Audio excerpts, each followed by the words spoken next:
안녕하세요. 반갑습니다. 시간에 맞춰서 착석해 주신 우리 여러분들 다시 한번 감사드립니다. 드디어 본 강연이죠. 지금 잠시 후에 우리 모두가 사랑하는 글 쓰는 건축가로도 유명하시고 방송 칼럼 네이버 오디오 클립에서도 활약 중이신 저희 유현준 교수님을 모실 예정입니다. 오늘 이 방송은 책문화 V라이브, V북스를 통해서도 생중계되고 있거든요. 여러분 네이버 앱을 통해서 지금 방송이 실시간으로도 생중계되니까요.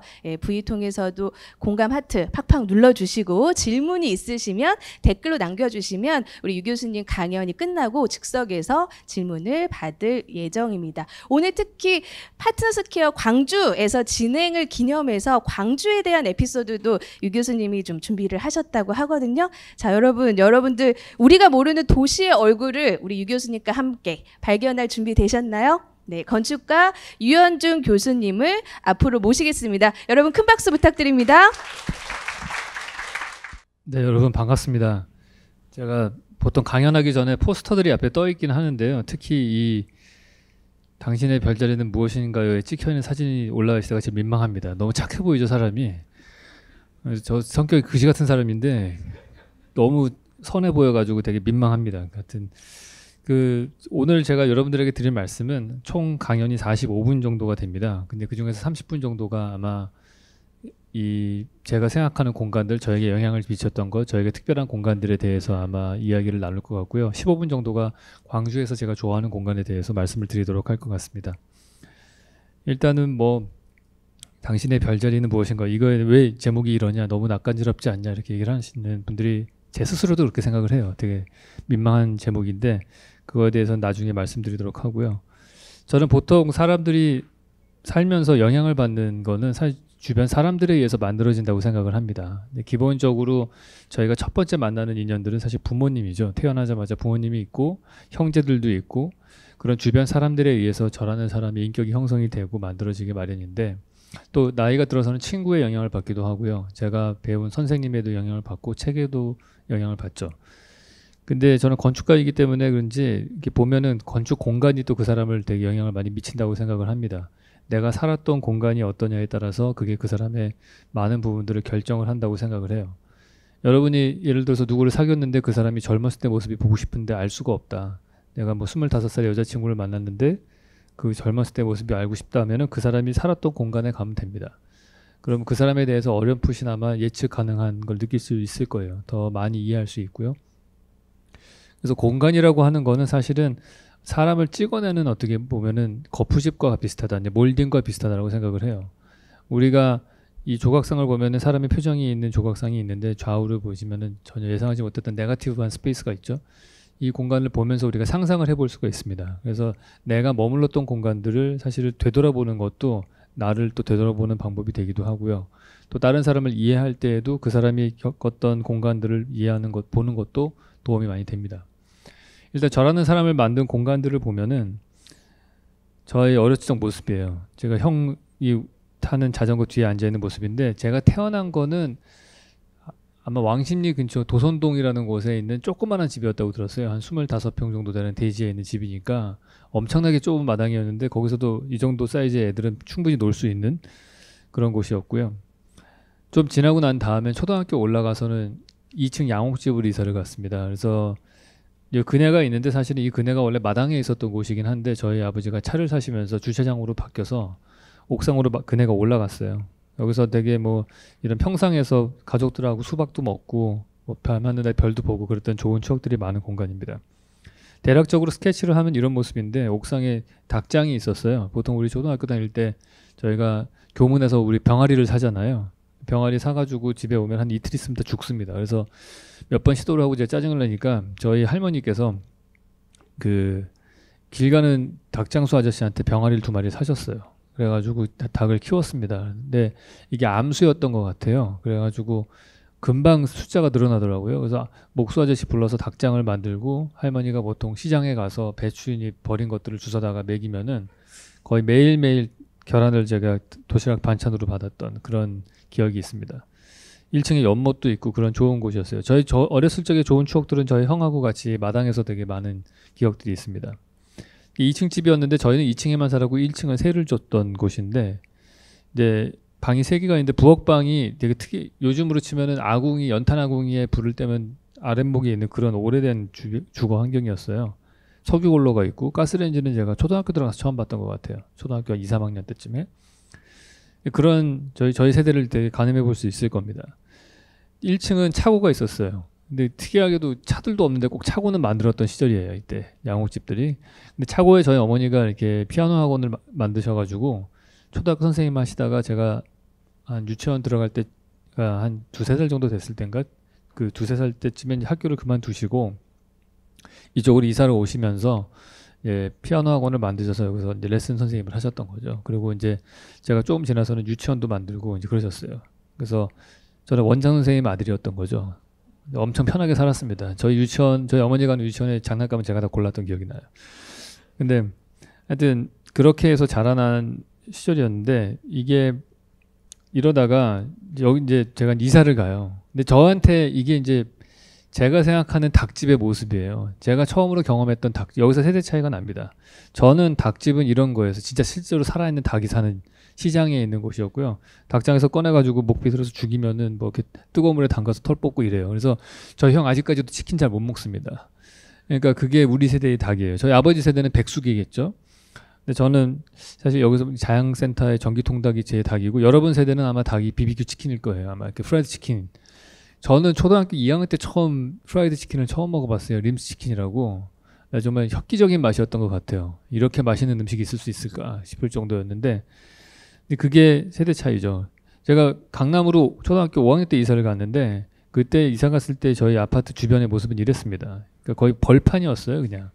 야구할 땅은 되게 많은. 근데 저한테 개인적으로 되게 문화적인 충격이 뭐였냐면은 시장을 갔더니 시장 바닥에 타일이 깔려 있는 거예요. 제가 경험해본 시장은 비가 오면은 막 시궁창이 생기고 막 이런 데였거든요. 근데 여기는 갔더니 시장 지붕이 덮여 있고 그런데 타일이 깔려 있어서 엄청 깨끗하더라고요. 그게 쇼크였고요. 많은 사람들이 강남으로 이사를 갔는데 이사를 가게 된 많은 배경 중에 하나가 일단 첫 번째가 따뜻한 물이 온수가 그냥 수도꼭지 틀면 계속 나온다는 거. 그게 첫 번째였을 것 같고 두 번째는 보통 어머니들이 이사 가고 싶어 했어요. 왜냐? 외출이 가능했기 때문에 그래요. 그러니까 아파트에 이사를 가시기 전에 광북에 제가 살 때에는 집에 누가 꼭 있어야 됐어요. 할머니가 계시던 엄마가 있던 뭐 일하는 언니가 있던 이렇게 집을 지키는 사람이 있어야 됐다면은 강남으로 이사를 가서 아파트에 살면 문을 잠그고 나갈 수가 있는 그런 세상이 되는 겁니다. 그렇기 때문에 사실상 여성분들에게는 되게 자유로운 시간을 줬었던 그런 라이프 스타일인 거죠. 근데 그러다가 저는 처음으로 해외를 나간 게 군 복무를 마치고 나서 유학 가면서 사실 처음 나갔어요. 저한테 큰 쇼킹했던 체험이 사실은 이 뉴베리 스트리트라는 곳입니다. 제가 쓴 책에 보면 도시는 무엇으로 사는가라는 책에 이벤트 밀도라는 얘기가 나와요.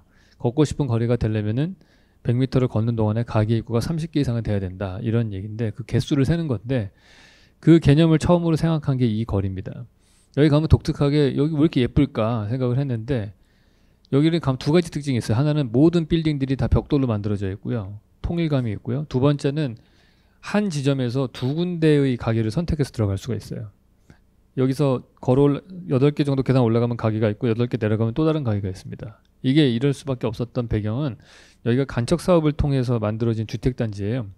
그러니까 이게 집합주택이 처음으로 미국에서 만들어진 데인데 여기가 침수가 많이 되니까 1층을 좀 높게 지은 거예요. 반지하가 있고 1층이 한 8계단 위에 지어져 있었는데 나중에 여기가 상업화가 되면서 반지하를 선큰 가든을 만들어서 거기를 가게로 임대를 준 겁니다.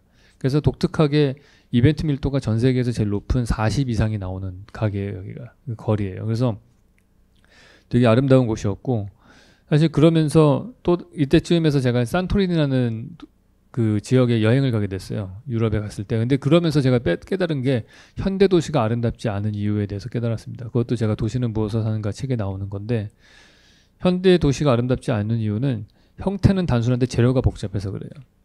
그러니까 과거에 이런 산토리니나 뉴베리 스트리트 같은 데는 아름다운 이유가 재료는 단순하고 형태가 복잡하기 때문에 그런 것 같아요.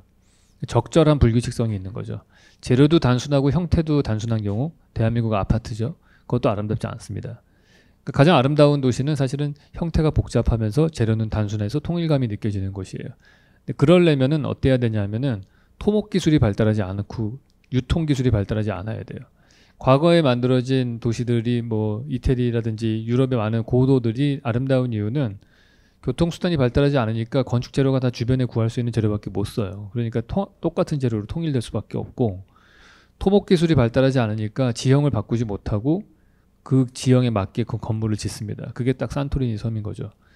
요즘은 어때요? 토목 기술이 발달했으니까 큰 토목 공사를 하고 거기다가 건물을 짓잖아요. 그렇기 때문에 되게 많은 것들이 단조롭고 휴먼 스케일이 아닌 도시가 나오는 겁니다. 제가 그 창조적인 공간은 어때야 되는 거에 대해서 이제 배운 공간입니다. 이게 보시는 거가 인피니티 코리도어라는 MIT에 있는 복도입니다. 여기는 캠퍼스가 되게 작아서 하나로 다 모든 건물이 연결되어 있어요. 이제 빨간색으로 칠해져 있는 부분이 인피니티 코리도어인데 한 250m 정도 길이인데 모든 학과의 건물들이 다 여기 붙어 있습니다. 그러니까 여기를 걸어가면은 다른 과 애들이 뭘 연구하는지를 계속 볼 수가 있어요. 유리창을 통해서. 실제로 제가 설계할 때에도 뭐 재료공학과 친구들이 전자현미경으로 분자 구조를 찍은 거를 보고서 그거를 건축 구조에 적용한 적도 있고, 뭐 어떤 수학과에 갔더니 수학과 다이어그램이 그려져 있는데 그게 봤더니 램쿠라스라고 되게 유명한 건축가가 설계한 건축물인데 그거랑 평면도가 거의 똑같더라고요. 공간 구조가. 그러니까 알게 모르게 그런 다른 분야에서 영향을 받을 수가 있어요. 그런 것들이 창의적인 공간입니다. 과거에는 다른 생각들을 다른 지역에 있는 사람으로부터 영향을 받았습니다. 예를 들어서 르네상스 같은 시절에 그 어떤 혁명이 일어날 수 있었던, 문예혁명이 일어날 수, 그러니까 문화적인 혁명이 일어날 수 있었던 이유는 동로마 제국이 망했기 때문에 거기에서 수학자라는 학자들이 유럽으로 많이 피난을 와서 그래요. 그래서 갈릴레오 같은 사람들이 나올 수 있었고 다빈치도 나올 수 있었던 겁니다. 그전에는 거의 중세 시대였죠. 현대에 와서는 지리적으로 다 발견이 끝났습니다. 그러니까 지리적으로 다른 사람들하고 접촉할 게 없어요. 사실은 다 새로운 게 별로 없죠. 오히려 현대 사회는 각 학과별로의 벽이 더 높게 섰어요. 그러니까 각 단과대학별로 학과별로 완전히 서로 이해하지 못하는 세상이 됐습니다. 그렇기 때문에 다른 학과를 탐험하는 것이 오히려 지적인 자극을 받기에 더 좋은, 창조적인 자극을 받기에 더 좋은 기회가 될 수 있습니다. 근데 그거를 공간적으로 체험할 수 있는 것이 이런 작은 MIT 같은 학교의 이 인피니티 코리도어입니다. 또 다른 창의적인 공간이라고 제가 느꼈던 곳은 하버드 대학교 건축대학 건물이에요. 여기를 보면은 4층짜리 건물이 데크 형태로 되어 있습니다. 이렇게 트레이 형식으로 되어 있어서 4개 층이 다 하나로 뚫려서 보여요. 그러니까 300명 가까운 학생들이 다른 애들이 지금 뭘 하는지를 다 볼 수가 있는 공간이에요. 되게 경이로운 경험인데요. 딱 학기 딱 시작해서 가면은 텅 비어 있습니다. 이 공간이. 근데 한 학기 정도, 한 일주일만 지나면 이렇게 꼭 모형 무지하게 만드는 친구들이 꼭 있어요. 이런 애들이 자꾸 전시해놓고 그림 붙여놓고 그러면 자극을 당연히 받게 되죠. 집에 못 갑니다. 이런 애들이 계속 열심히 일을 하고 있기 때문에. 그래가지고 내가 한 스튜디오에 12명인데 11명 애들하고 경쟁하는 게 아니고 한 290명이랑 경쟁하는 분위기예요. 그리고 내가 뭘 잘하면 다 애들이 와서 봐요. 그러니까 이건 전시장 안에서 공부하는 느낌이 듭니다. 그래서 무한 경쟁 공간이에요. 여기는. 그렇기 때문에 사람들의 잠재성을 극대화로 끌어낼 수 있었던 그런 공간이었던 것 같습니다. 학년이 올라갈수록 위에서 내려다볼 수 있습니다. 그래서 다 이렇게 다른 친구들이 뭐 하는지 다 볼 수 있어요. 원래 권력자가 내려다보는 시선을 가지는 거죠. 여기서도 적용됩니다. 제가 많은 시간을 보냈던 공간 중에 하나는 MIT 채플입니다. 에어로 사리넨이라는 건축가가 설계한 조그마한 성당 건물이에요. 교회 건축인데 여기는 동그랗게 생겼는데 벽돌로 되어 있고 창문이 하나도 없습니다. 근데 특이한 거는 주변에 이렇게 물이 놓여져 있어요. 해자가 파여져 있습니다. 원래 성스러운 공간, 구분된 공간들은 주변에 수공간들이 있어요. 불국사에도 가면은 청운교, 백운교라는 다리가 있죠. 계단으로 되어 있는데 그게 다리 교자를 쓰고 있어요. 그 사실은 제가 볼 때는 지금은 개울이 없지만 거기에 개울이 흘렀던 것 같아요. 뭘 보면 알 수 있냐면은 그 불국사 건축물이 엄청난 돌로 만들어진 기단 위에 올라가 있거든요. 그거는 옆에 물이 많기 때문에 그런 걸 만든 거예요. 지금은 말라서 없어졌겠지만은 그 수공간을 건너서 불국사에 들어갔던 것 같습니다. 그래서 이 공간도 마찬가지로 성당이라는 공간에 들어가기 위해, 성전 들어가기 위해서 이런 좁은 공간, 복도가 있어요. 오른쪽에 있는 문을 통해서 들어가면은 이 좁은 복도를 통해서, 이게 유리 스테인드 글라스예요. 이걸 통해서 들어가고 안에 딱 들어가면은 이런 그 공간이 나옵니다. 여기는 창문이 2군데가 있습니다. 하나는 위에서 판테온처럼 위에서 내려오는 빛이 하나 있고요. 또 하나는 이렇게 아까 수공간 있었죠. 거기서 반사돼서 들어오는 빛이 2개의 빛이 있어요. 위로 오는 빛을 더 극명하게 느끼게 하기 위해서 이 건축가는 금속판을 달아가지고 이렇게 좀 매달아놨죠. 밑으로 갈수록 좀 밀도가 높게끔. 근데 이 공간이 사실은 좋은 이유는 뭐냐면은 저는 의자에 있습니다. 우리가 일반적인 교회와 이 MIT 채플의 차이점은 의자가 혼자 앉을 수 있다는 데 있어요. 보통 교회에 가시면은 장의자라고 해서 한 열댓 명 앉게끔 돼 있는 의자가 쫙 있죠. 거기에 앉아 있으면은 강낭콩에 콩이 든 느낌이 들어요. 앞에서 별로 재미없는 얘기해도 나갈 수가 없어요. 거기서는. 그러니까 그런 공간들은 사람들을 보이지 않게 컨트롤하는 겁니다. 제가 사람을 바라봤을 때 보여지는 사람이 권력을 가진다는 걸 처음으로 느낀 게 그 교회라는 공간이에요. 왜냐면은 내가 옴짝도 못하는 공간인 거예요. 여러분 이 자리에서 누가 제일 권력자겠어요? 저예요. 왜냐면 모든 의자가 다 저를 향해 있거든요. 거기다 심지어 카메라까지 찍어요. 보는 사람이 많은 사람이 권력자가 되는 거예요. 그래서 우리가 현대사회에서는 누가 제일 권력자겠어요? 8시 뉴스 앵커맨입니다. 손석희 씨 같은 분들. 근데 우리는 대부분 다 TV에 나올 수가 없죠. 젊은 친구들이 연예인이 되고 싶어하는 이유는 TV에 나와서 많은 사람들이 볼 수 있기 때문에 그래요. 그런 사람이 권력자가 되는 겁니다. 그게 안 되는 사람들은 SNS에 셀카를 찍어서 올리는 거예요. 그래서 서로 좋아요를 클릭해 주는 겁니다. 서로 품앗이를 해서 권력을 만들어 주는 거예요. 그래서 근데 이 교회는 독특해요. 가면은 의자가 혼자 돼 있기 때문에 의자를 들어다가 딴 데 옮겨 놓을 수도 있고 내 그날 기분에 따라서 벽만 쳐다보고 있을 수도 있고 대부분 다 24시간 열려 있기 때문에 아무 때나 가서 있을 수 있는 그런 혼자 있을 수 있는 공간이었습니다. 그다음에 저에게 저에게 깨달음을 줬던 또 다른 공간은 자금성이에요. 공간이 계속해서 여러 개의 담장으로 둘러싸여서 안쪽으로 갈수록 권력자의 공간이 된다는 거죠. 사신이 여기를 왔다고 치면은 수공간 조선시대 사신 3개월 만주길을 걸어가지고 여기까지 오잖아요. 그러면은 황제를 만나려면요, 이 해자를 건너야 되죠. 수공간 건너고 창든 문지기가 있고 통과하고 나면은 또 물이 있어요. 다리 건너고 가면 또 창든 문지기가 있고 통과하고 나면 쭉 가다가 수십 개의 계단 위에 황제가 앉아 있습니다. 높은데 고개를 땅만 보게 하잖아요. 보통 황제 앞에 가서는. 그러니까 이런 공간의 진입 시퀀스가 딱 전형적으로 그 안에 있는 사람들을 더 중요한 사람처럼 느끼게 해주는 거예요. 개인적으로 현대에서 제가 이런 비슷한 경험을 한 건 언제냐면은 제 친구가 성공해가지고 타워팰리스 펜트하우스로 이사 갔을 때 제가 그 친구 집들이 하러 갈 때 3번의 제지를 당했어요. 지하 주차장 들어갈 때 경비 아저씨가 한번 맞고요. 차 세우고 나서 그 다음에 이제 엘리베이터 탈 때 인터폰으로 한번 체크해요. 그 다음에 타고 나서 이제 가나보다 했더니만 1층에서 서요. 1층까지밖에 안 가요. 그래서 프론트 데스크에서 한번 더 체크합니다. 그러니까 내가 그 친구 만나러 갈 때 3번 거쳤어요. 신분 조회를. 그러니까 1번, 2번, 3번 정도 되면은 이 자식이 정말 성공했구나 그런 생각이 들어요. 그게 일반적인 사람들이에요. 그래서 우리가 회장님 방 앞에는 비서실을 두고서 거쳐서 들어오게 하는 겁니다. 그러니까 그런 것들이 보이지 않게 여러분의 장치가 많아요. 여러분들이 제일 일반적으로 체험해 볼 수 있는 데는 클럽의 그 문지기들이에요. 항상 거기에 사장님이 줄을 걸어놓고 문지기를 하나 세워놓죠. 그렇기 때문에 그 지하실에 음악 틀어놓은 공간이 소중한 공간이 되는 거예요. 거기 한 번만 통과하면은 거의 내가 아직 안 죽었구나 생각도 들고 막 아직 내가 괜찮은 것 같은 생각도 들고 그러는 거예요. 사실은 거의 다 통과시킵니다. 근데 그런 것들로 장치를 사람들의 권력의 위기를 만드는 거죠. 사회생활 하면서 어떤 때 그런 걸 느끼냐면요. 명함을 딱 주고받았는데 핸드폰 번호가 명함이 없는 사람들이에요. 그 얘기는 뭐냐면 너는 직접 나한테 연락급이 안 된다. 이 얘기를 하는 거예요.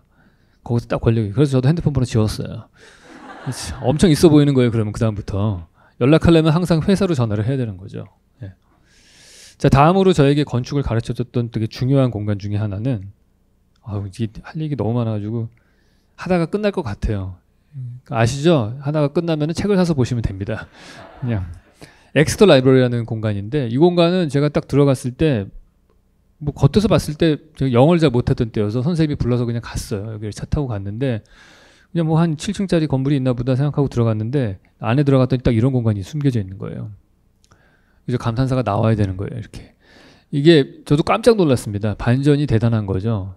그래서 제가 이때 느꼈어요. 이게 첫 방에 모든 걸 다 보여줘서는 안 되는 거구나. 숨겨서 보여줬다가 나중에 한번 짠하고 반전이 있어야지 사람이 감동을 받는 거구나. 그런 느낌을 받았습니다. 그리고 골려다 보면 위에서 자연차광이 딱 들어지고 이런 좌우 상하 대칭의 공간이 나오는 거죠. 이게 어떻게 보면 이 안에 포칼 포인트에 내가 서 있게 되는 거잖아요. 그럴 때 되게 뭔가 전율을 느끼게 돼 있어요. 인간이라면 누구든지 다. 그런 것들이 인간의 본능을 자극하는 것 같아요. 내게 너무 특별한 도시 요소들이 있습니다. 일단 첫 번째로 저에게 특별한 공간이라고 한다면 한남대교 다리 밑에 공간이에요. 여기는 다리 교각들이 쫙 있는데요. 아이러니하게 여기 위에는 전국에서 제일 교통량이 많은 한남대교 다리 위인데요. 근데 아래를 내려가게 되면은 자동차가 안 보이고 사람도 안 보이는 공간이 나와요. 특히나 좋은 거는 여기는 콘크리트 교각들이 줄 서 있기 때문에 그래요. 현대 건축물들이 사실은 특별하게 감동적이지 않은 이유는 사실은 옛날에 지어진 건물보다 훨씬 크고 좋지만은 감동을 안 주는 이유가 어떻게 지어졌는지가 안 보여서 그래요. 다 마감재로 둘러싸여 있습니다. 외장재, 실내 마감재로. 그래서 이 건물이 철골 구조인지 콘크리트 구조인지도 몰라요, 저희는. 근데 현대 건축에서 유일하게 어떻게 지어졌는지를 볼 수 있는 데가 이런 콘크리트 교각이에요. 우리가 고딕 성당 같은 데를 가면은 노틀담 성당이 감동적인 이유는 돌로 만들어진 게 마감재도 되고 구조체도 되기 때문에 그런 거거든요. 여기 가면은 이집트 신전 같은 느낌이 들지 않아요? 줄이 쫙 서 있고 거의 인피니티 공간인 거죠. 이런 공간들이 명상을 좀 유도하는 그런 공간인 것 같아요. 특히나 이 공간은 한남대교는 2번에 걸쳐서 지어졌습니다. 증축이 한 번 됐어요. 여러분 보시기에 왼쪽 다리와 오른쪽 다리가 어느 게 더 나중에 만들어진 다리 같으세요? 왼쪽이라고 생각하시는 분 손 들어보세요. 이게 왼쪽 다리가 더 오래된 것 같다. 손 들어보세요. 오른쪽 다리가 더 오래된 것 같다. 손 들어보시죠. 네, 오른쪽 다리가 정답입니다. 뭘 보면 알 수 있냐면은 교각의 간격이 촘촘해요. 그러니까 이 위에 상판을 긴 거를 만들 수 있는 기술이 없었던 거예요. 기술이 발달할수록 교각의 간격이 점점 넓어질 수가 있는 거죠. 그러니까 금문교 같은 게 대단한 건축인 거예요. 그 큰 다리가 2개의 교각 기둥으로 서 있는 현수 구조로 되어 있으니까. 그래서 과거로 갈수록 교각의 간격은 촘촘해집니다. 그러니까 서울에서 가장 교각의 간격이 좁은 데가 어디냐 하면은 살고지 다리입니다. 거기는 중량천에 있거든요. 교각이 몇 미터 간격밖에 안 돼요. 왜냐면 세종 때 만들어진 거기 때문에 그런 거죠. 그 당시에 한강은 배를 타고나 건널 수 있는 거리였지 감히 다리를 만들 때가 안 됐던 거죠. 제가 개인적으로 제일 좋아하는 다리는 잠수교입니다. 그 이유는 물을 가깝게 볼 수 있어서 그래요. 잠수교가 낮은 이유는 전쟁 났을 때 폭격으로 끊어지잖아요. 그러면은 공병대가 와서 바지선을 놓으면 연결이 될 수 있게끔 하려고 일부러 낮고 교각을 촘촘하게 설계를 했습니다. 그러다가 중간에 한번 한강 유람선 가야 되기 때문에 중간에 한번 들어줬어요. 그러니까 잠수교를 건널 때에는 물을 가깝게 볼 수 있어요. 다른 것들은 되게 물 위로 한 30m 위로 지나가기 때문에 물이 거의 안 느껴지거든요. 그래서 일단 좋고, 또 다른 좋은 이유는 잠수교는 중간에 이렇게 들려있기 때문에 끝이 안 보여요.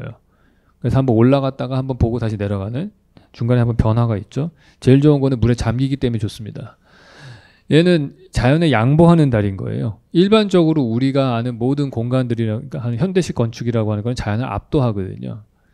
우리가 황순원의 소나기를 보시면은 중간에 징검다리가 있어요. 거기를 건넙니다. 그러면서 소나기 난 다음에 물에 잠겨요. 그러고 난 다음에 이 소년이 소녀를 업고 가죠. 그때 처음 스킨십이 생기는 거예요. 둘이 썸 탈 수 있었던 이유는 그게 징검다리였기 때문에 가능한 거예요. 그게 만약에 콘크리트 교각 다리면 아무 일도 안 일어나고 끝나는 겁니다. 그러니까 황순원 씨가 뭘 아는 거죠. 사실 건축을 이해하고 있는 거예요. 그러니까 징검다리 같은 다리가 잠수교예요. 수량에 따라서 물에 잠기기도 하고 열리기도 하고, 그러니까 두 강북과 강남이 연결되기도 하고 끊어지기도 하고 그런 현상이 생길 수 있는 거죠. 제가 개인적으로 좋아하는 그 건축은 이제 아치라는 구조를 되게 좋아하는데, 이게 위에서 오는 거를 사실은 아치가 있었기 때문에 사실 기둥이 가늘게 되면서 멀리 놓여지게 되는 신기술입니다. 과거 이집트 시대의 신전의 기둥이 굵은 이유는 딴 게 아니고요. 기둥을 세우면 위에 린텔이라고 해서 인방보를 올려야 돼요. 기둥이 넓어지면 얘가 좀 두꺼워져야 돼요. 안 부러져야 되니까. 근데 두꺼워지면 무거워지죠. 그리고 기둥이 점점 굵어져야 돼요. 그러니까 이집트 시대 때 만들어진 걸 가서 보시면은 쓸 공간이 거의 안 남아 있어요. 기둥밖에 없어요, 거의. 근데 로마에 와서 그게 혁신적으로 기둥이 가늘어질 수 있었던 거는 아치 구조가 있었기 때문에 그런 거거든요. 곡선으로 우아하게 돌려서 내려가죠. 그래서 이런 건축을 할 수 있었어요. 아퀴덕트라는 수도교죠. 그 한 멀리 20-30km 떨어진 데서 물을 끌어다가 로마 시내로 공급할 수 있었던 거예요. 그래서 로마의 인구가 100만 명이 될 수 있었고 유럽을 정복할 수 있는 강력한 제국이 된 겁니다. 그러니까 로마는 사실은 아치 구조를 제대로 잘 적용해서 건축에 어플라이 했기 때문에 사실은 제국이 될 수 있었다. 그렇게 볼 수 있습니다. 근데 이 아치 구조를 제가 되게 좋아하는데 원 없이 볼 수 있는 데가 있어요. 강북 강변도로에 가면 두무기길이라고 있습니다. 웬만한 데는 아치가 없어요. 우리나라에는. 왜 그러냐면은 대한민국은 건축 재료가 대부분 다 목조 건축으로 되어 있거든요. 나무로 지어져 있을 때는 가벼운 재료이기 때문에 굳이 아치를 안 만들어도 되거든요. 석가래 같은 거 놓고 아니면 대들보 같은 거 올려놓으면 되기 때문에 그래요. 굳이 아치를 보고 싶으면 남대문 같은 데나 가야 되는 거죠. 그런 데 가면 볼 수 있어요. 근데 두무기길에 가면 조용히 다 볼 수 있습니다. 제가 좋아하는 또 다른 공간은 공항입니다. 우리가 한 사람이 어느 정도 권력을 가지고 있는지를 뭘 보고 판단을 내리면 되냐 하면은 그 사람이 완전히 소유하고 즐길 수 있는 공간의 최적을 보면 알 수 있어요. 우리가 말단 사원은 한 큐비클밖에 안 되지만 회장님 방은 되게 넓어요. 그게 그 사람의 권력을 측정할 수 있는 기준이 되는 겁니다. 근데 우리가 현대 사회에서 마음 놓고 넓은 공간 최적을 마음 놓고 쓸 수 있는데 돈 없이 쓸 수 있는 데 중에 하나가 공항입니다. 특히 저녁 시간에 2층에 올라가셔서 출발하는 쪽에 가면 거의 텅 비어 있습니다. 거의 내 공간처럼 돼 있어요. 그리고 또 하나 공간이 이 공항이 좋은 이유는 사실은 저는 예전에 군대에 있을 때 해외에 빨리 나가고 싶었었어요. 근데 그 못 나갈 때 답답할 때 제가 방위였거든요. 그러니까 저녁에 퇴근해서 집에 있을 거 아니에요. 그러면은 그때 뭘 하냐면은 차를 몰고 공항을 가는 거예요. 현대 시대의 땅끝 마을은 해남이 아니고 공항인 거죠. 국제 공항이 땅끝 마을인 거예요. 그리고 또 하나 공항이 좋은 이유는 면세점이 있어서 좋은 거죠. 그러니까 제가 쇼핑을 해서 그게 좋은 게 아니고 이 면세점이라는 공간이 되게 독특한 공간이라서 그래요. 우리가 해외에 나갈 때는 항상 여권을 들고 나가야 됩니다. 여권을 들고 나가서 여권 검색대를 통과를 한 다음에 그다음 면세점 구간에 들어가죠. 그리고 비행기 타고 딴 나라에 가서 그 공항에 여권 검색대를 통과해야지 그 나라에 들어가는 거예요. 그러니까 공식적으로는 우리나라 여권 검색대를 통과한 다음에 다른 나라 여권 검색대를 통과하기 전의 공간은 어느 나라에도 속하지 않는 공간이라고 볼 수 있어요. 사실. 물론 거기서 인천공항에서 범죄를 저지르면 서울로 잡혀가지만은 일단 개념적으로는 그렇잖아요. 이거 어느 나라도 아니에요. 근데 거기에 온갖 나라 사람들이 다 모여서 환승으로 모여 있고 심지어 막 무슬림들 기도하는 데도 있고 거기는 막 시차도 다 개판이잖아요. 막 온통 섞여가지고 막 그러니까 약간 존 레논이 얘기하는 국경이 없는 국가를 보는 듯한 그런 세상을 보는 것 같은 느낌이 들어요. 그러니까 12세기 이때 전 세계에서 가장 인터내셔널한 공간을 찾으라고 한다면은 이스탄불에 있는 바자 같은 시장이었겠죠.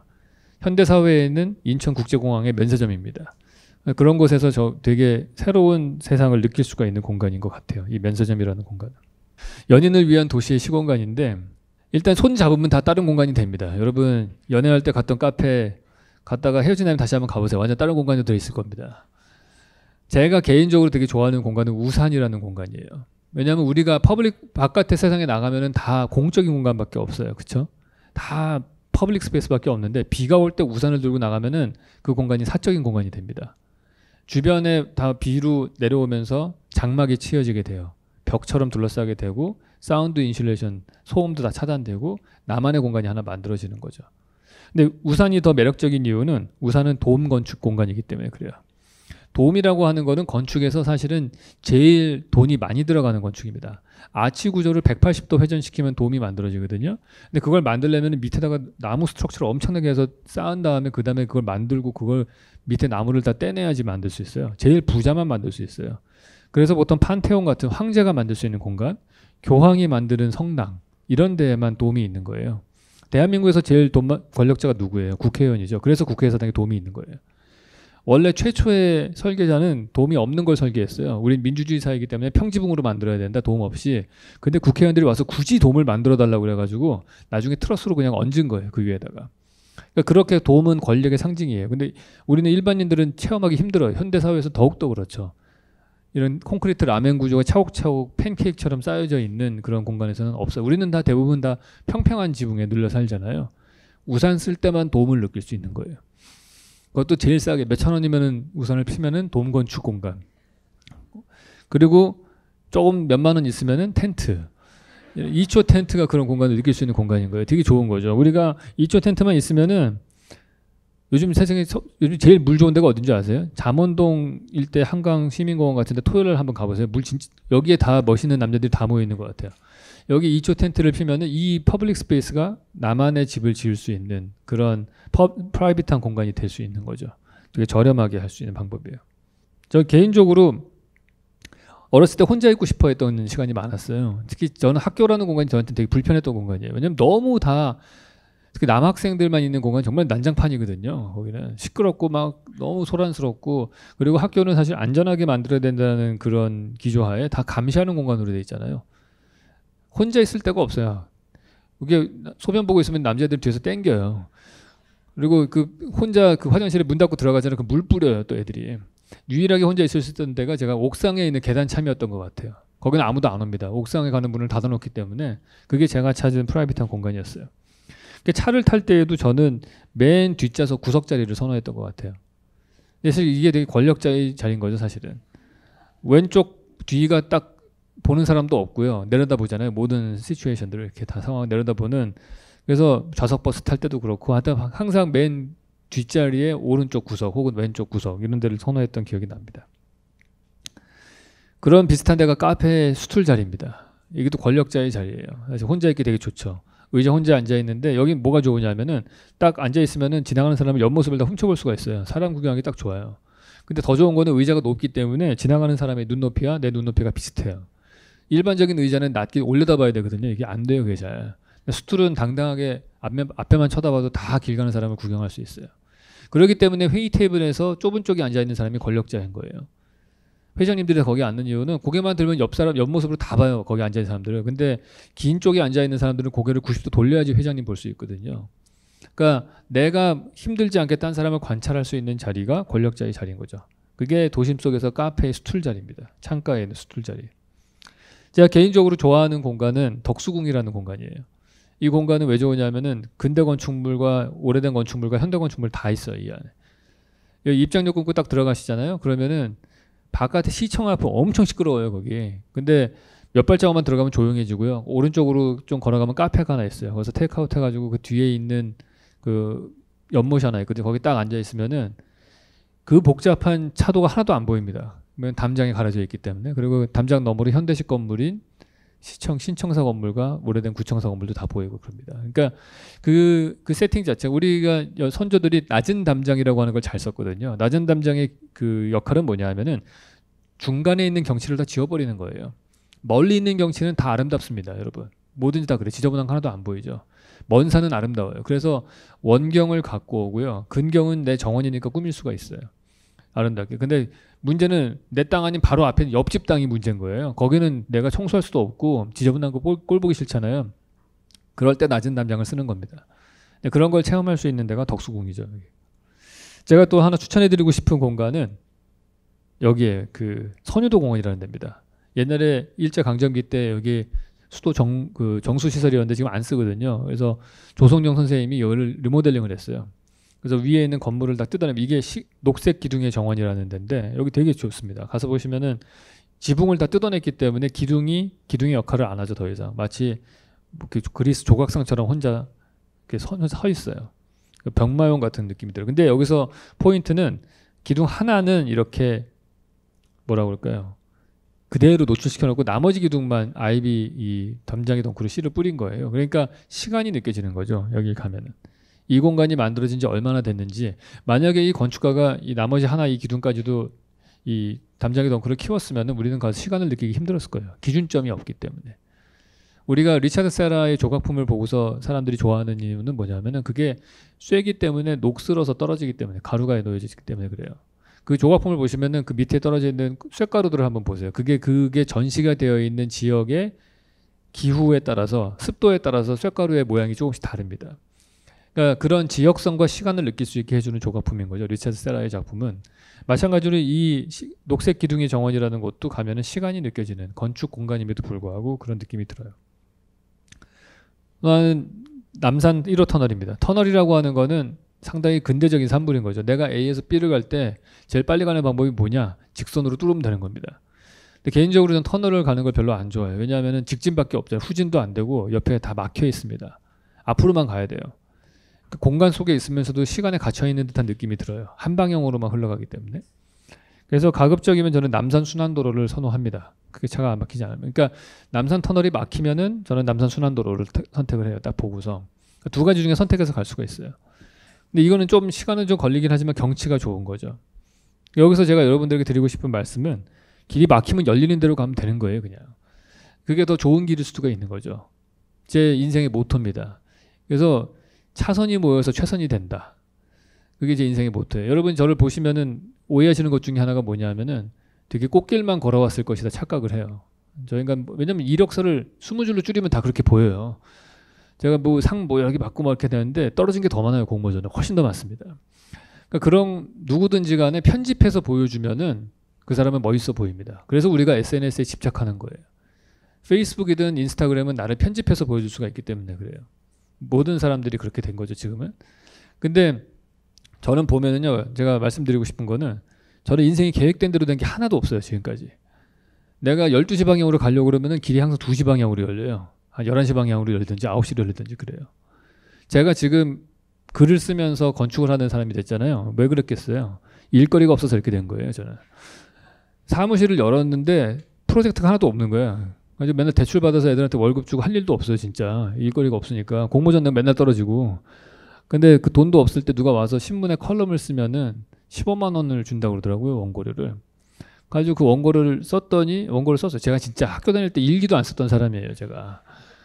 저는 사생대회 나가면요 그림만 그리고 그 우리 백일장 하는 파트도 있잖아요. 그건 시 한 줄 쓰고 끝냈어요. 그냥 완전 포기, 그냥 그림의 몰빵이었거든요. 근데 그런 사람이 15만 원이 아쉬워서 사실은 원고를 쓴 거예요. 근데 그걸 썼더니 웬걸 그 다음에 좋다고 또 쓰라고 그러고 그 다음에 고정 칼럼이 되고 그거 보고 출판사에 책 내자고 해서 된 거예요. 저는 제가 글 쓰는 사람이 될 거란 상상도 못했습니다 진짜. 근데 왜 제가 이렇게 됐겠어요? 15만 원을 벌기 위해서 간 거예요.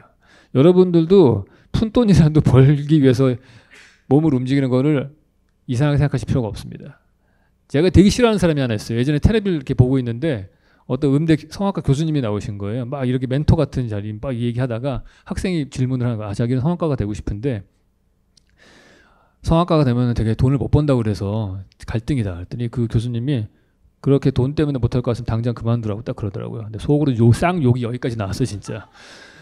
아니 그건 그 사람 생각인 거죠. 왜냐하면은 그 사람은 부모님이 부자일 수도 있고요. 마누라가 돈을 잘 벌 수도 있어요. 혹은 아주 어렵게 살아왔기 때문에 돈이 전혀 제약이 안 될 수도 있어요. 근데 지금 아시겠지만 우리 지금 젊은 세대들은 다 어느 정도는 살았던 사람들이에요. 다 우리가 굶은 사람들이 그렇게 많지는 않잖아요. 그러니까 대부분 다 물질적으로 누렸던 사람들이기 때문에 그게 오히려 발목을 잡을 수는 있어요. 근데 그거를 갖고서 황금보기를 돌같이 하라는 얘기를 하면 안 되는 거죠 사실은. 돈을 쫓다가도 보면 길이 잘 돼서 이렇게 될 수도 있는 거예요 사실은. 그래서 길이 열리는 대로 가라. 그게 저한테는 오히려 차선이라고 생각했던 거가 저한테는 최선이 된 거잖아요. 인생이라는 게 그렇습니다 여러분. 계획한 대로 되는 게 없어요. 계획하지 않은 길로 열리더라도 그 길로 가는 걸 두려워할 필요가 없다고 생각을 합니다. 그래서 그게 우리가 행복해지려고 많은 노력을 하는데 그것들이 저는 돌이켜보면은 되게 대부분의 실패였던 것 같고 실망들이 많았고요. 가끔가다 성공이 있었던 것 같아요. 가끔의 저를 행복하게 했던 성공들이 제 이력서에 써 있는 것들이에요. 그리고 그 좋은 추억들이라고 하는 것들은 항상 장소하고 연결되어 있고요. 그게 나한테는 반짝거리는 추억들이고 그게 결국엔 기억이 되고 그게 별자리가 되는 겁니다. 그래서 나의 좋은 추억들이 이게 점을 찍으면은 그게 나만의 모양이 되는 거죠. 여러분이 똑같은 학교 건물에서 공부하고 똑같은 아파트에 산다고 할지라도 여러분이 겪어왔던 많은 공간들 중에 좋은 추억들은 여러분만의 것이에요. 그것들을 이어서 여러분의 변자리를 만들고 나만의 가치를 만들 때 자존감이 생기고 자신감이 생기는 겁니다. 그런 것들이 우리가 제일 쉽게 할 수 있는 일은 가장 쉬운 거는 나에게 좋은 추억을 주었던 공간들을 찾아내는 것들이고 나를 행복하게 해주는 공간들을 앞으로도 찾아나가는 방법이에요. 내가 이 도시에서 소유할 수 있는 공간들은 극히 드뭅니다. 근데 소유를 할 수 없더라도 내가 소비를 하면서 내가 혼자 누리면서 나만의 공간을 찾는다면 그게 여러분의 도시가 되는 거예요. 그런 작업들을 하실 필요가 있어요. 괜히 핫플레이스만 쫓아다니지 마시고요. 여러분의 공간을 찾으세요.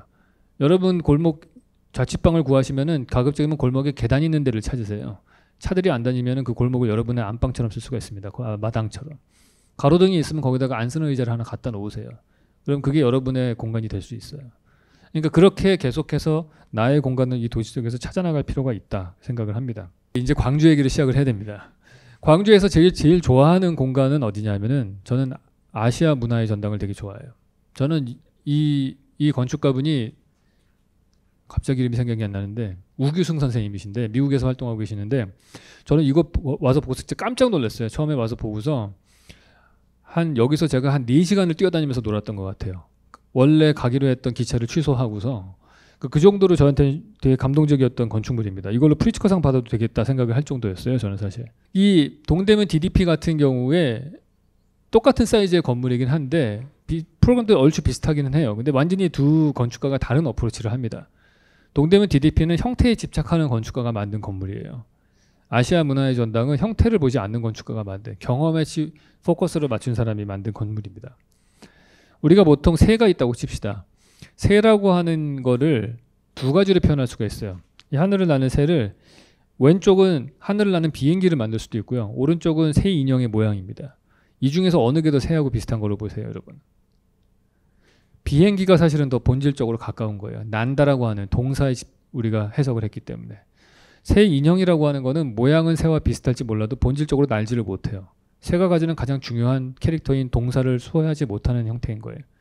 그래서 우리가 건축물을 보면은 동대문 DDP와 아시아 문화의 전당이라고 하는 두 개의 건물을 보시면은 사실상 얘는 위에 거는 새 인형이고 아래는 비행기라고 할 수 있어요. 얘는 형태는 어떻게 보면 되게 인터레스팅, 그러니까 좀 뭐랄까 멋있는 형태. 이 사람이 건축가가 이제 언덕을 만들고 싶었다는 얘기를 하거든요. 그래서 언덕 모양의 아름다운 건축물을 만들긴 했지만은 실제로 그 안에 들어갔을 때 그 언덕이 느껴지지가 않아요. 그냥 상가 건물처럼 느껴지거든요. 그렇기 때문에 본질적으로 그 언덕을 갖고 오지는 못했다는 생각이 듭니다. 근데 아래쪽에 있는 이 건물을 가서 보시면은 도대체 제가 여기서 4-5시간을 보냈는데도 이 건물이 무슨 모양인지 하나도 기억이 안 나요, 저는. 그러니까 그게 사실은 무서운 거예요. 좋은 점인 거예요, 사실은. 형태는 없고 기억만 남아있어요. 그리고 주변에 광주 도심에 만들어진 건물이잖아요. 오래된 건물도 하나 있죠, 여기에. 그 도청사 건물인가요? 저도 이 공모전을 나가려고 했다가 중간에 포기했어요. 너무 복잡해가지고 프로그램이 이거는 보존해야 되고 뭘 들어가야 되고 뭐 이렇게 하는데 이 건축가의 의도는 간단했습니다. 썬큰 가든을 만들어서 램프로 안으로 들어가서 주변에 시끄러운데도 여기 조용히 있을 수 있게 해주고 각각의 다른 도시의 조직들하고 다른 모양으로 접할 수 있게 한 거예요. 그러니까 이거는 얼굴이 수십 가지가 되는 건물이 되는 겁니다. 어느 쪽에서는 제가 왔을 때는 한쪽에서는 막 그 노조들이 모여가지고 막 그 시위 같은 걸 막 하고 있었는데 그 옆에 가면은 벼룩시장에서 목걸이 팔고 있고요. 그 옆에 가면 애들이 놀고 있고 그 옆에 가면 조용히 연인들이 산책하고 이 안에서 수십 가지의 사람들 다양한 행위들을 담아낼 수 있는 공간이 되는 거예요. 이거에 반대되는 공간은 뭐냐면은 단조로운 공간이에요. 그게 대표적인 데가 어디냐? 광화문 광장이에요. 거기는 가면 항상 정치적인 시위가 주를 이루고 있어요. 왜냐하면은 할 게 없기 때문에 그래요. 거기는 아무런 이벤트가 없어요. 300m 거리에 가게가 딱 3개밖에 없거든요. 거기에 이벤트 밀도가 제로예요. 그러니까 거기는 1인 시위를 하더라도 주목을 받을 수밖에 없는 공간이죠.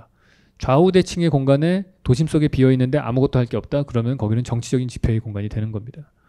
근데 이 아시아 문화의 전당은 모양을 알 수 없게끔 다 다른 형태로 되어 있는데 그게 오히려 더 다양한 사람들의 행동을 받아낼 수 있는 그런 그릇이 되었다. 플랫폼이라고 할 수 있는 거죠. 네이버 플랫폼과 비슷한 거예요. 다양성이 이 안에서 공존하는 그런 건축이 된 겁니다. 우리가 보통 석굴암을 이렇게 보시면은요. 이게 정말 저는 대한민국 건축사의 유일무이한 좋은 건축물 중에 하나라고 생각을 해요. 왜 그러냐면은 석굴암을 보통 보면은 사람들이 다 판테온이랑 비슷하다고 생각을 해요. 근데 판테온과 석굴암에 큰 차이가 있습니다. 물론 판테온도 되게 훌륭한 건축물인데 개념이 좀 달라요. 석굴암이라고 하는 거는 도움 건축이긴 하지만은 얘는 형태가 없어요. 토암산에 묻혀 있잖아요. 그러니까 도움 건축이라고 하는 거를 맨 처음 한 거는 이제 아트레우스의 보고라고 해서 거기 도움이 처음에 나오긴 합니다. 옛날에 그 에게 쪽에 있었던 그런 문명, 미노아 문명인가요? 거기서 있었던 건축물인데 그게 판테온에 와서 제대로 첫 번째로 제대로 된 도움 건축이 나와요. 근데 도움 건축을 만든 것들이 저는 이 통일신라 시대의 이 석굴암이 정말 대단하다는 생각이 되게 앞서 나갔던 것 중에 하나인 것 같아요. 통일신라가 얼마나 개방적이었던가를 느낄 수가 있습니다. 이 건축을 보면은. 두 가지로 볼 수 있는데 대한민국 건축에서 이렇게 기하학적인 공간이 없어요. 그러니까 대부분 우리의 건축들은 관계를 중심으로 됩니다. 왜냐하면은 세계 문화권은 둘로 나눠져요. 이 전 세계 문화권은 둘로 나눠지는데 하나는 벼농사 지역과 밀농사 지역으로 나눠집니다. 그걸 나누는 기준은 강수량이 나눕니다. 강수량이 1000mm가 넘으면은 벼농사를 짓고요. 우리 극동아시아 지역이죠. 중국, 일본, 뭐 한국, 동남아시아 다 벼농사 지어요. 1000mm가 안 되면 밀농사를 짓습니다. 그게 보통 유럽 쪽이에요. 대륙의 서쪽이 벼농사를 지어요. 비가 1년 고루 내리기 때문에 850mm 정도 내립니다. 근데 거기는 어떻게 되냐면은 건축이라는 게 기하학적으로 발달을 해요. 그러니까 디바인한 공간들은 이 복잡하고 긴 얘기는 제가 모더니즘이라는 책에 써 있는데 그거는 건너뛰고요. 그 책은 내년에 개정판이 나오니까 꼭 사서 읽어보시기 바라고요. 하여튼 그래서 기하학적인 건축이 많아요. 그래서 판테온도 그렇고 하기야 소피아 성당도 그렇고 다 기하학이에요. 수학이 되게 중요한 공간이에요. 근데 동양은 관계 중심으로 나옵니다. 그래서 기하학적인 공간이 거의 안 나오거든요. 근데 석굴암만 동그래요. 그러니까 이런 신적인 공간을 나타낼 때 원을 주로 쓰거든요. 왜냐하면 원이 기하학에서 가장 쉽게 정의되는 그 도형이래요. 삼각형은 점 3개인데 그거를 삼각형을 그리려면 점이 3개가 필요하죠. 원을 그리려면 점이 하나밖에 안 필요해요. 중심점 하나만 딱 찍으면 끝나는 거예요. 이게 가장 단순해요. 그렇기 때문에 가장 원초적인 거고 그래서 신을 표현할 때 원을 많이 씁니다. 근데 그 석굴암을 이 사람들이 똑같이 도움으로 만들었는데 세상에 통일신라 시대 때가 얼마나 인터내셔널하냐면은 이거는 서구의 건축 문명의 공간인데 이게 통일신라까지 온 거예요. 그러니까 사실 그 이슬람을 통해서 이렇게 왔겠죠. 오히려 고려 조선을 되면서 더 폐쇄적으로 된 것 같아요. 그 문화가 더 이렇게 퇴보한 느낌이 들어요. 근데 여기다가 그냥 똑같은 이 판테온 같은 걸 만든 게 아니고요. 단면이 다른 거죠. 이렇게 둘이 얼핏 보면 뭐 사이즈나 뭐 이런 거 보면 판테온이 더 크니까 훌륭하다 이렇게 볼 수 있지만은 실제로는 이 석굴암은 토함산에 묻혀 있게 되어 있는 거예요. 건축물을 한 다음에 다시 흙을 다시 쌓아서 덮었잖아요. 그러니까 형태가 안 보여요, 이게 잘. 그러니까 판테온은 밖에서 봤을 때도 형태가 보이고 원이 느껴지죠. 있을 것이다라고 예상을 하고 가요. 그다음 안에 들어가도 원이 있어요. 근데 석굴암은 안 보이는, 존재가 없고 내부에 있는 이 빈 공간만 존재하는 거예요. 완전히 사라지게 만든 건축물인 거죠. 그래서 저는 이 김대성이라는 사람이 이 석굴암을 디자인했잖아요. 그때 증축을 하면서 불국사와 석굴암인데 이 사람의 사고방식을 한번 엿보면은 되게 재미나요. 이게 병치하는 구조로 설계를 하는 것 같아요. 석굴암은 돌로 만들어졌고 네거티브하게 안을 파내는 공간으로 만들었어요. 은혜 공간으로 만들었죠. 토함산의 동쪽 파트입니다. 햇빛이 들어오는 데니까 양이 충분한 공간에서 네거티브 음의 공간을 만들고요. 토함산의 서쪽이라고 할 수 있는 음의 공간에다가 오히려 불국사를 나무를 쌓아서 지어서 만든 양의 공간을 만든 거예요. 그래서 그 우리가 불국사에 들어가면은 딱 들어가면은 석가탑과 다보탑이 딱 있어요. 좌우 대칭으로 놓여져 있는데 둘이 형태가 완전 다르죠. 하나는 화려한 장식이 있는 다보탑이 있고 반대쪽에는 석가탑은 미니멀리즘이에요. 그 두 개를 항상 병치해 놓는 식으로 이 사람은 사고방식이 진행이 되는 것 같더라고요. 근데 어쨌든 형태가 없으면서도 경험만이 남아있는 공간을 석굴암에서 만들었는데 이 아시아 문화의 전당이 제가 볼 때는 그런 공간인 거예요. 가면은 특별하게 형태가 안 느껴지면서 계속해서 다양한 공간들이 나오고 그 안에서 경험이 있는. 지나고 나면은 엄청나게 많은 이벤트들이 있었던 것 같은데 집에 와서 생각해 보니까 도대체 뭘 봤는지 형태가 하나도 기억이 안 나는. 그러니까 되게 그런 공간이에요. 되게 좋은 건축물입니다. 여러분들이 그거를 좀 장점을 아셨으면 좋겠어요. 원래 질문 중에 광주에서 훌륭한 건축물 3개를 현대 건축물을 꼽아달라고 그랬는데 제가 아는 바가 별로 없습니다. 경험해 본 게 이 건물밖에 없어가지고 현대 건축물을. 그래서 이거밖에 설명을 드릴 수가 없을 것 같고요. 그래서 일단 Q&A 세션으로 넘어가도 될 시간이 된 거죠, 지금? 네. 교수님께서 마음에 들어 하시는 별자리 당연히 처녀자리죠. 제가 처녀자리거든요. 성격도 깨끗하고 그다음에 뭐 여러 가지 장점 많아요, 여러분. 처녀자리 장점. 시간이 흐를수록 멋스러운 도시는 어떻게 만들어지고 가꾸어지나요? 저는 건축물이라고 하는 거는 사람을 반영한다고 생각을 해요. 사람을, 거기 사는 사람들을 닮아갑니다.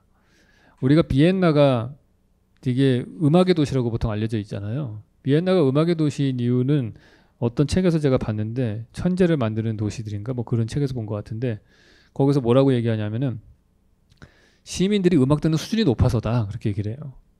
일반 사람들이 보통 연주회를 하거나 하더라도 다 가서 그거를 열심히 듣고 뭐 대학생들도 가서 싼 값에 표를 사가지고 가서 들어가서 보고 그거에 대해서 토론도 하고 평가도 내릴 수 있고 그걸 듣는 귀도 있고 그렇기 때문에 거기가 음악의 도시로 성장할 수 있는 거죠. 우리가 만약에 멋스러운 도시를 만들려면 일단 우리가 멋스러운 건축물이 뭔지를 이해할 수 있는 눈이 생겨야 되는 거예요. 그게 없으면 사실은 좋은 도시를 만들 수가 없는 거죠. 그게 우리나라의 현실이죠, 지금 현재. 심사위원들이 만약에 좋은 건축을 보는 눈이 없으면은 그러면 좋은 건축이 안 뽑히는 거예요. 좋은 설계안을 내더라도. 그러면 좋은 건물이 안 지어지는 거죠. 그러면 그런 공모전밖에 없어지면은 좋은 설계를 하는 건축가들이 안 돼요. 그런 일들이 비일비재하게 일어나고 있어요. 왜냐하면 그게 딱 우리나라의 현상이거든요, 지금.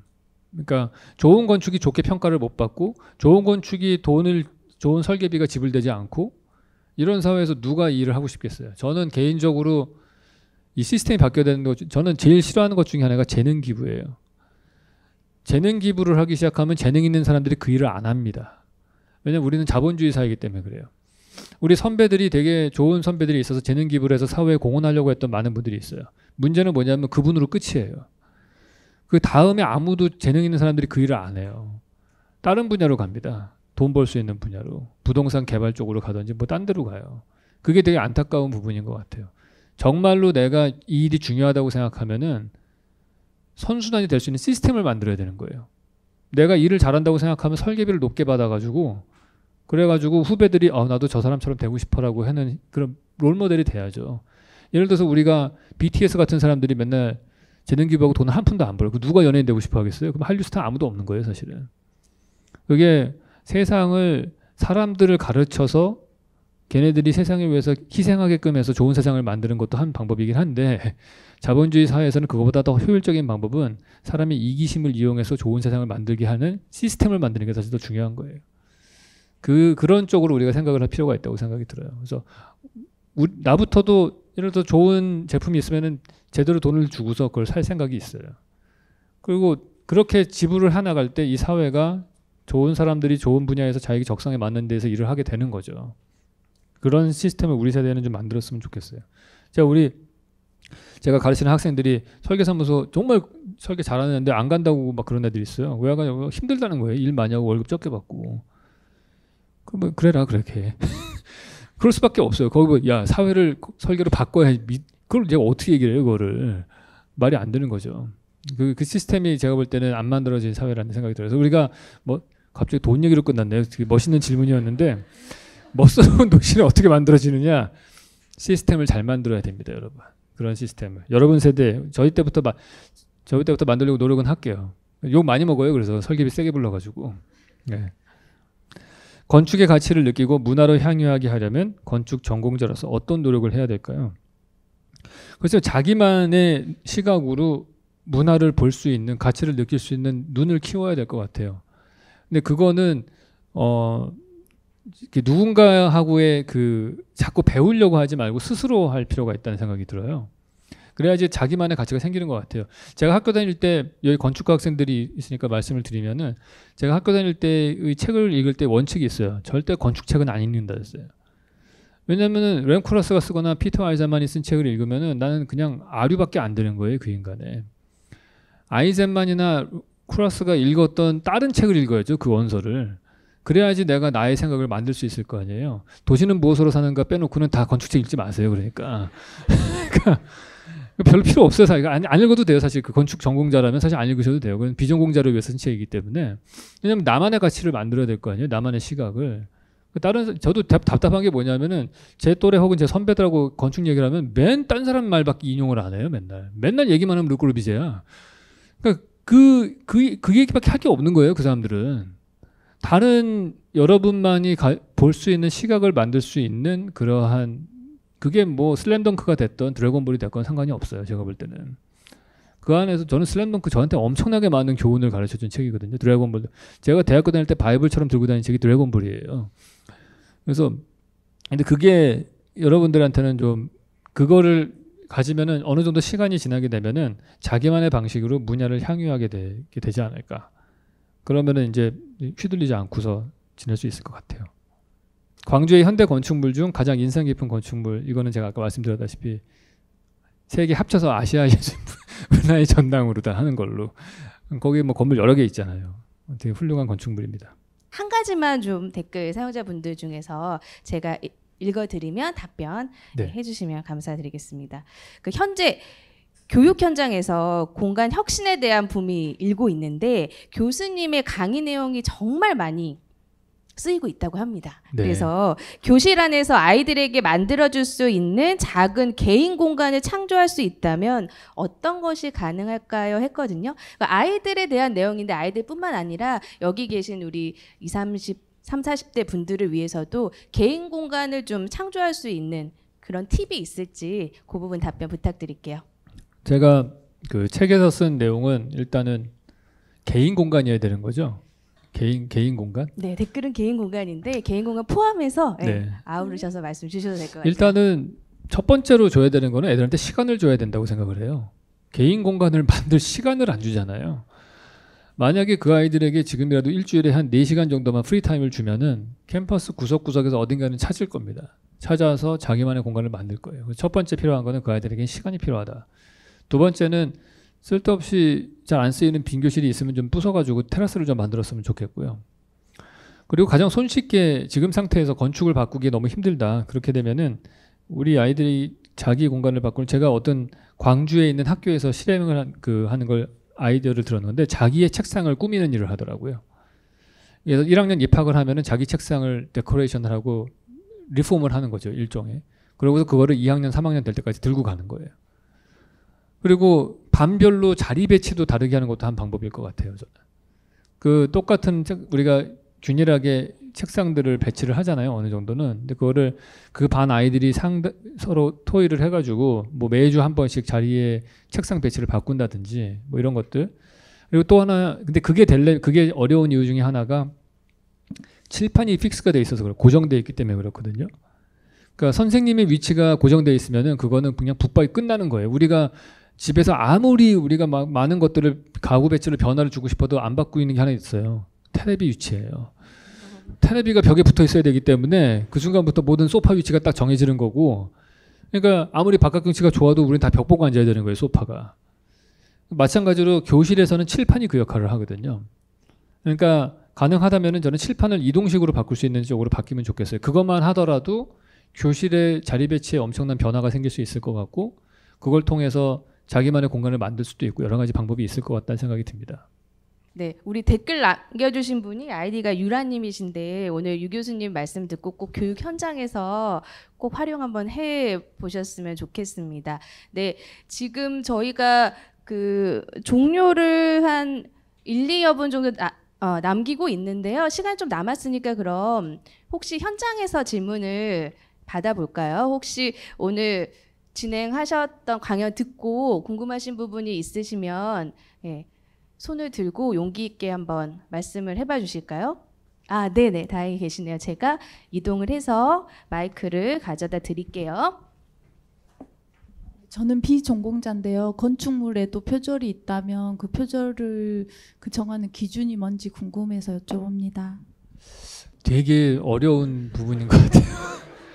사실은 다른 예술도 마찬가지지만 건축에서도 되게 표절이, 딱히 심지어는 프리츠커상을 받는 대가들끼리도 서로 표절해요. 요즘에는 구분이 안 가요. 왜냐하면 건축이라고 하는 거가 요즘에는 어떤 데 영향을 받느냐면 컴퓨터 소프트웨어 명령어의 영향을 많이 받아요. 사람들이 건축 디자인을 할 때 컴퓨터 프로그램 안에서 쉐입을 만들거든요. 형태를 만들고. 근데 예를 들어서 막 오토캐드라는 프로그램을 냈더니 다 박스밖에 없다가 갑자기 폼지가 나오면서 막 각이 꺾인 디자인이 막 나오기 시작했어요. 그러다가 마야라는 소프트웨어가 나오니까 막 커브가 나오기 시작하더니 라이노라는 게 나오면서, 그 반지 디자인할 때 쓰는 건데 그거 나오면서부터 자하디드 같은 형태의 건물이 막 나오기 시작을 한 거예요. 그러니까 지금 건축가들한테 가장 큰 영향을 미치는 거는 소프트웨어예요, 사실. 근데 같은 소프트웨어를 다 쓰거든요.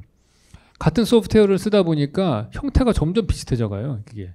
근데 그게 크로스오버가 요즘에는 패션 디자인하고도 크로스오버가 생겨가지고, 이 토요이토라는 사람이 설계한 이 디자인이 거의 어떤 의상으로도 넘어가기도 하고 구두 디자인으로 가기도 하고 막 그러거든요. 같은 소프트웨어를 써서 그런 것 같아요. 그렇기 때문에 여기까지가 표절이다라고 말하기가 되게 어려워지는 상황이 되는 것 같아요. 그리고 이 건축의 그 정의라고, 그 최종적인 결과라고 하는 거는 어떻게 사용되느냐에 따라서 결론이 나는 거고, 주변 환경이 어떠냐에 따라서도 다르기 때문에 그리고 또 표절이 크게 문제가 되지 않는 가장 큰 이유는 뭐냐면은 건축가들이 소송할 돈이 없어서 그래요. 변호사를 써가지고 소송을 할 돈도 별로 없고, 그러니까 예를 들어 저도 있을까, 제가 받은 설계비에서 이거저거 빼고 나 남는 거 하나도 없는데 어느 세월에 변호사 사가지고 몇 년 동안 민사소송 해가지고 그거 해가지고 표절로 이거는 되게 힘들어요. 제가 볼 때는. 카피라이트를 갖고 소송 걸으셨던 건축가가 한 분 계세요. 우리나라 건축계에 되게 큰일을 하신 분이죠. 자기 건물이 광고에 쓰였는데 그걸 소송해가지고 승소를 하셨거든요. 그분이 재산이 되게 많은 분이에요. 그래서 가능했던 것 같아요, 제가 볼 때는. 그러니까 그런 부분들 딱 손으로, 그러니까 우리 미술에서도 피카소하고 브라크하고 그림이 도대체 누가 누구 걸 베낀 건지도 모호하고 막 그러잖아요. 이 큐비즘 처음 나왔을 때. 근데 누가 보더라도 이게 딱 보면은 이거 보고 흉내낸 거구나 딱 보여요, 그런 것들이. 근데 그거를 베끼는 순간 사실은 그 사람의 건축은 그냥 이류 건축가로 그냥 가겠다라는 생각으로 가는 거니까. 뭐 저희 동네에는 뭐 교회는 알바할터 거를 거의 그대로 갖다 베낀 것도 있고요. 근데 저는 그런 생각이 들어요. 저거 이상한 건물을 짓는 것보다는 차라리 알바할터 걸 베끼는 게 차라리 나았겠다. 그런 생각은 합니다. 네, 질문해주신 분, 네, 좀 이해가 되셨을까요? 네, 용기 있게 질문해주셔서 감사드립니다. 네, 오늘 우리 유현준 교수님과 함께한 생중계 강연 어떠셨는지 모르겠습니다. 파트너스케어 광주에서 우리 광주 시민분들과 함께 특별한 시간 되셨길 바라고요.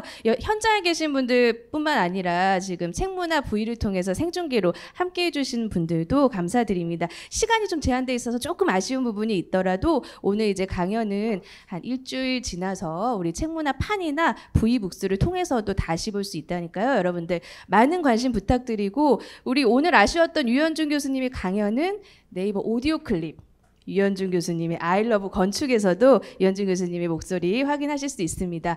네, 교수님 아쉽지만 오늘 짧게 그럼 클로징 멘트 부탁드리고 이렇게 마무리하는 걸로 할게요. 네. 네, 제가 아까 했던 말인데요. 뭐 이렇게 많이 와서 경청을 잘해주셔서 일단 감사하고요. 여기 계신 분들이 대부분 젊은 분들이니까 두 가지만 기억하셨으면 좋겠어요. 길이 열리는 대로 가라. 차선이 모여서 최선이 된다. 네. 그래서 그냥 주어진 시간 안에서 주어진 조건 안에서 열심히 하시다 보면은 예상하지 못한 여러분들이 머릿속으로 상상하지 못했던 결과가 나올 수도 있습니다. 네, 감사합니다. 오늘 함께해 주신 분들 감사드리고요.